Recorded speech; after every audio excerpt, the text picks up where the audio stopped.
அருகே கடன் பிரச்சினை காரணமாக வீட்டை ஜப்தி செய்ய முற்பட்ட போது வீட்டின் உரிமையாளர் தற்கொலை செய்து கொண்ட சம்பவம் அதிர்ச்சியை ஏற்படுத்தியுள்ளது. தூத்துக்குடி மாவட்டம் திருவைகுண்டம் தாலுகாவிற்குட்பட்ட வல்லநாடு பெருமாள் கோயில் தெருவை சேர்ந்த தம்பதியினர் சங்கரன் மற்றும் பத்திரகாளி. லாரி ஓட்டுநரான சங்கரன் தொழில் ரீதியாக தனது வீட்டு பத்திரத்தை அடகு வைத்து தனியார் நிதி நிறுவனத்தில் கடந்த 2020ஆம் ஆண்டில் 5 லட்சம் ரூபாய் கடனாக பெற்றுள்ளார். இதற்காக தொடக்க காலத்தில் மாதந்தோறும் 11,000 ரூபாய் தவணையாக கட்டி வந்த சங்கரன் அதன் பிறகு பல மாதங்களாக தவணை கட்டாமல் இருந்ததாக கூறப்படுகிறது. இதனால் சங்கரனின் வீட்டை ஜப்தி செய்ய உத்தரவிடக் கோரி நிதி நிறுவனம் தொடர்ந்த வழக்கில் வீட்டை ஜப்தி செய்ய நீதிமன்றம் உத்தரவிட்டது. இதையடுத்து உத்தரவின் பேரில் சங்கரனின் வீட்டிற்கு சென்ற தூத்துக்குடி மாவட்ட துணை காவல் கண்காணிப்பாளர் சுஜித் தலைமையிலான காவல்துறையினர் வீட்டில் இருந்த சங்கரன் மற்றும் அவரது மனைவி பத்திரகாளியை வெளியேற்றியதோடு வீட்டில் இருந்த பொருட்களையும் அப்புறப்படுத்தினர். இதனால் மன உளைச்சலுக்குள்ளான சங்கரன் மற்றும் பத்திரகாளி வீட்டில் இருந்த பூச்சி மருந்தினை உட்கொண்டு தற்கொலைக்கு முயன்றனர். அப்போது அவர்களை மீட்க முயன்ற அக்கம் பக்கத்தினரை காவல் அதிகாரி சுதீர் மிரட்டியதாக கூறப்படுகிறது.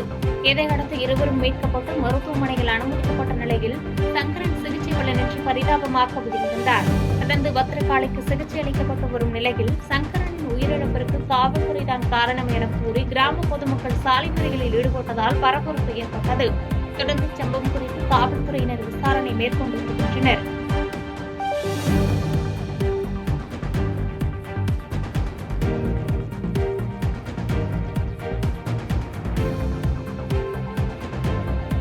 பேரறிஞர் அண்ணாவின் 56வது நினைவு தினத்தை முன்னிட்டு கோவில்பட்டியில் அதிமுக மற்றும் திமுக சார்பில் அண்ணாவின் திருவுருவ சிலைக்கு மாலை அணிவித்து மரியாதை செலுத்தப்பட்டது.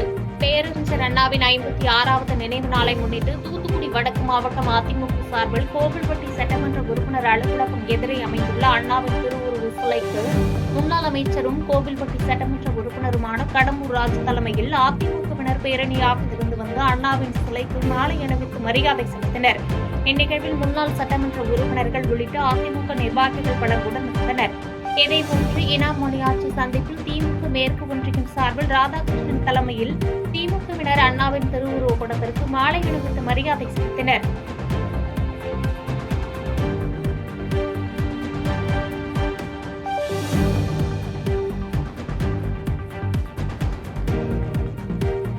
பேரறிஞர் அண்ணாவின் நினைவு நாளையொட்டி அவரது சிலைக்கு புதுச்சேரி அரசு சார்பில் முதலமைச்சர் ரங்கசாமி மாலை அணிவித்து மரியாதை செலுத்தினார். புதுச்சேரி அரசின் செய்தி மற்றும் விளம்பரத்துறை சார்பில் பேரறிஞர் அண்ணாவின் நினைவு நாள் இன்று அனுசரிக்கப்பட்டது.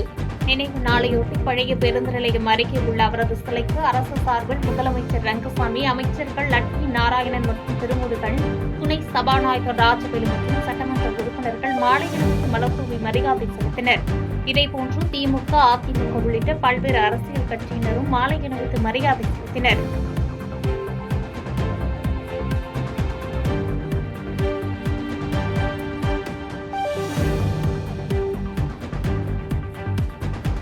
மதுரையில் 144 தடை உத்தரவு உள்ள நிலையில் திருப்பரங்குன்றம் மலையை சுற்றி 300க்கும் மேற்பட்ட காவல்துறையினர் பாதுகாப்பு பணியில் ஈடுபட்டுள்ளனர். நாளை இந்து அமைப்பினர் மற்றும் அதன் ஆதரவு அமைப்பினர் திருப்பரங்குன்றம் கோவில் முன்பு ஆர்ப்பாட்டத்தில் ஈடுபட உள்ளதற்கு காவல்துறையினர் அனுமதி மறுத்துள்ளனர். இதனால் இந்து மற்றும் இஸ்லாமிய அமைப்பினரிடையே அசாதாரண சூழல் உருவாக வாய்ப்புள்ளதால் மதுரை மாநகரில் 2 நாட்களுக்கு 144 தடை உத்தரவு பிறப்பிக்கப்பட்டுள்ளது. இந்நிலையில் திருப்பரங்குன்றம் மலையை சுற்றி 2 படிப்பாதைகளிலும் மற்றும் மலை மீது 300க்கும் மேற்பட்ட காவல்துறை பாதுகாப்பு பணியில் ஈடுபட்டுள்ளனர். மேலும் படிக்கட்டுகள் இல்லாமல் வேறு எந்த பாதையிலும் யாரும் ஏறாத வண்ணம் 100க்கும் மேற்பட்ட வேலைப்பாடுகளை கொண்டு தடுப்பு வேலிகள் அமைக்கப்பட்டுள்ளது. மலை மீது சென்று வழிபாடு நடத்துவதற்கு இந்துக்கள் மற்றும் இஸ்லாமியர்களுக்கு அனுமதி உள்ள நிலையில் வருபவர்களின் பெயர், விவரங்கள் உள்ளிட்டவற்றை சோதனை செய்து அதன் பின்னர் அனுப்பி வைக்கப்படுகின்றனர்.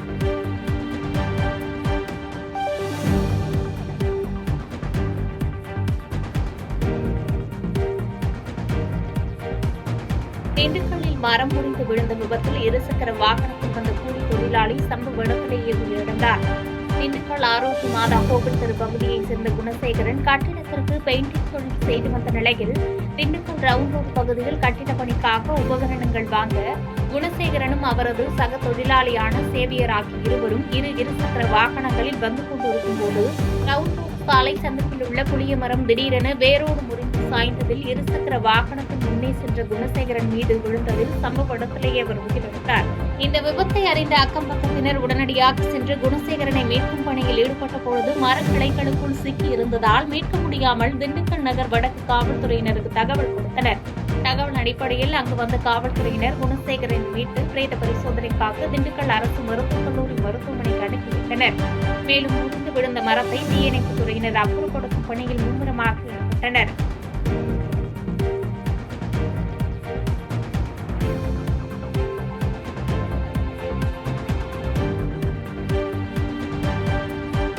அண்ணா பல்கலைக்கழகம் யார் அந்த சார் என்பதை கண்டுபிடிக்காமல் பத்திரிகையாளர்களின் செல்போனை பறிமுதல் செய்யும் நடவடிக்கை கண்டனத்துக்குரியது என பாஜக மூத்த தலைவர் தமிழிசை சவுந்தரராஜன் விமர்சித்துள்ளார்.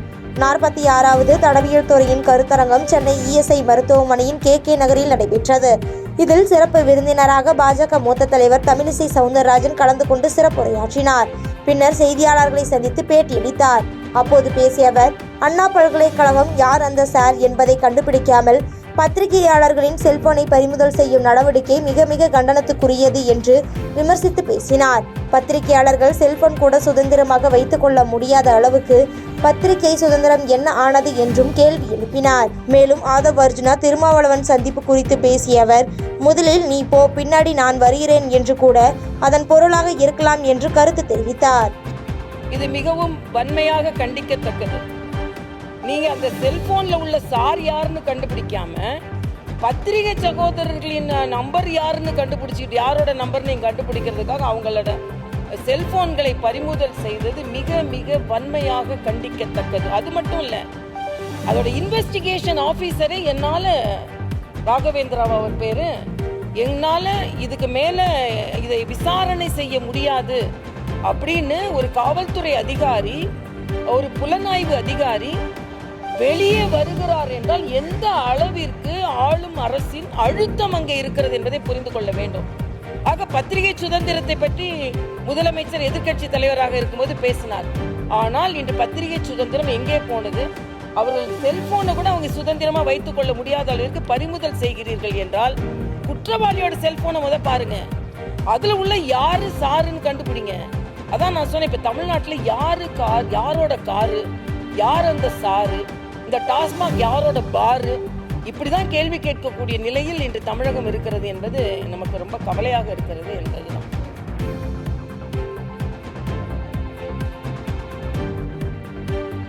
நூற்று 4 செயற்கைக்கோள்களை ஒரே ராக்கெட்டில் விண்ணில் அனுப்பி சாதனை படைத்து உலகில் முதல் இடத்தை இந்தியா அடைந்து உள்ளதாக இஸ்ரோ தலைவர் நாராயணன் பெருமிதம் தெரிவித்துள்ளார். இஸ்ரோவின் தலைவராக அண்மையில் பதவியேற்ற விஞ்ஞானி வி நாராயணன் பதவியேற்ற பின் முதன்முறையாக அவரது சொந்த ஊரான மேலக்காட்டு விளையில் பாராட்டு விழா நடைபெற்றது. அப்போது நிகழ்ச்சியில் பேசிய அவர், உலகில் ரஷ்யா தான் 98 செயற்கைக்கோள்களை ஒரே ராக்கெட்டில் அனுப்பி சாதனை பெற்றது என்றும், ஆனால் இந்தியா ஒரே ராக்கெட்டில் 104 செயற்கைக்கோள்களை விண்ணில் அனுப்பி உலக அளவில் முதல் இடத்தில் சாதனை பட்டியலில் இடம் பெற்று விட்டோம் என பெருமிதம் தெரிவித்தார்.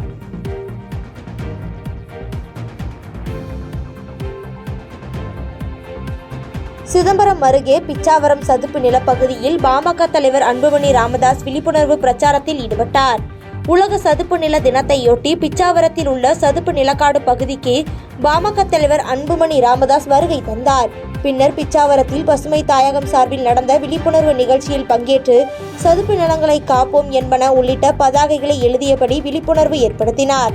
பின்னர் படகு மூலம் பிச்சாவரம் சுரபுன்னை காட்டுப்பகுதிக்கு சென்ற அவர் சதுப்பு நிலங்களையும் சுரபுன்னை காடுகள் எனப்படும் அலையாத்தி காடுகளையும் பார்வையிட்டார். அப்போது செய்தியாளர்களிடம் பேசிய அவர், சென்னை பள்ளிக்கரணையில் சதுப்பு நிலம் 12,500 ஏக்கர் இருந்த நிலையில் தற்போது அது வெறும் 2,500 ஏக்கராக சுருங்கிவிட்டது எனவும் அதற்கான அரசாணை பிறப்பிக்க வேண்டும் என்று வலியுறுத்தி பேசினார். கிட்டத்தட்ட 42,900 சதுப்பு நிலங்கள் இருக்கிறது. சதுப்பு நிலங்கள் என்றால் நீர் தேங்குகின்ற நிலப்பகுதி. அது ஏரி, கண்மாய், குளம், குட்டை போன்ற 42,900 சதுப்பு நிலங்கள் இருக்கிறது. அதில் 5 ஏக்கருக்கு மேல் உள்ள சதுப்பு நிலங்கள் 26,880 சதுப்பு நிலங்கள் இருக்கிறது. 5 ஏக்கருக்கு மேல்.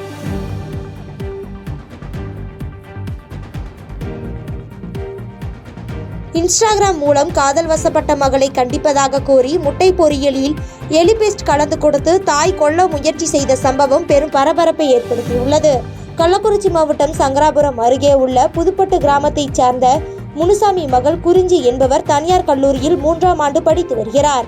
இந்நிலையில் சாய்குமார் என்ற நபரை இன்ஸ்டாகிராம் மூலம் பழகி காதல் வசப்பட்டு உள்ள குறிஞ்சியை அவரது தாய் மல்லிகா கண்டித்துள்ளார். இதை ஏற்க மறுத்த குறிஞ்சி தாய் மல்லிகாவிடம் வாக்குவாதத்தில் ஈடுபட்டுள்ளார். அதனையடுத்து மல்லிகா மகள் குறிஞ்சியை மிரட்டுவதற்காக முட்டை பொரியலில் எலிபேஸ்டை கலந்து கொடுக்க முயற்சி செய்ததாக தெரிகிறது. இதை குறிஞ்சி சாப்பிட்டுவிட்டு வாயில் நுரை தள்ளியபடி படுத்து கிடந்ததை கண்டு அதிர்ச்சியடைந்த அவரது அண்ணன் ஆம்புலன்ஸ் மூலம் மருத்துவமனையில் அனுமதித்தார். இந்த சம்பவம் போலீசாருக்கு தெரிய வரவே தாய் மல்லிகாவை கைது செய்து நீதிமன்ற காவலுக்கு அனுப்பி வைத்தனர்.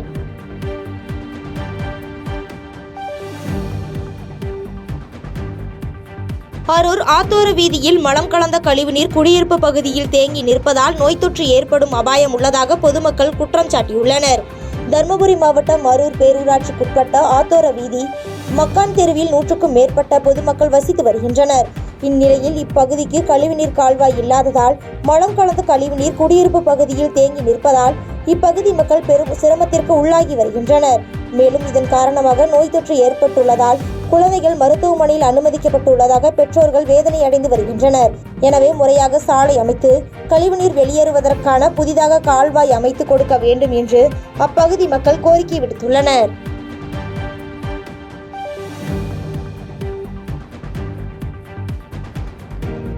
பேரறிஞர் அண்ணாவின் 56வது நினைவு நாளை முன்னிட்டு அருப்புக்கோட்டையில் அண்ணாவின் திருவுருவ சிலைக்கு அமைச்சர் KKSSR ராமச்சந்திரன் மாலை அணிவித்து அஞ்சலி செலுத்தினார். மறைந்த முன்னாள் முதலமைச்சர் பேரறிஞர் அண்ணாவின் 56வது நினைவு நாள் இன்று அனுசரிக்கப்படுகிறது. அந்த வகையில் பேரறிஞர் அண்ணா நினைவு நாளை முன்னிட்டு விருதுநகர் மாவட்டம் அருப்புக்கோட்டை பஜாரில் உள்ள அண்ணாவின் திருவுருவ சிலைக்கு அருப்புக்கோட்டை நகர திமுக சார்பில் மாலை அணிவித்து மரியாதை செலுத்தப்பட்டது. இதில் வருவாய் மற்றும் பேரிடர் மேலாண்மை துறை அமைச்சர் KKSSR ராமச்சந்திரன் கலந்து கொண்டு அண்ணாவின் திருவுருவ படத்திற்கு மலர் தூவி அஞ்சலி செலுத்தினார்.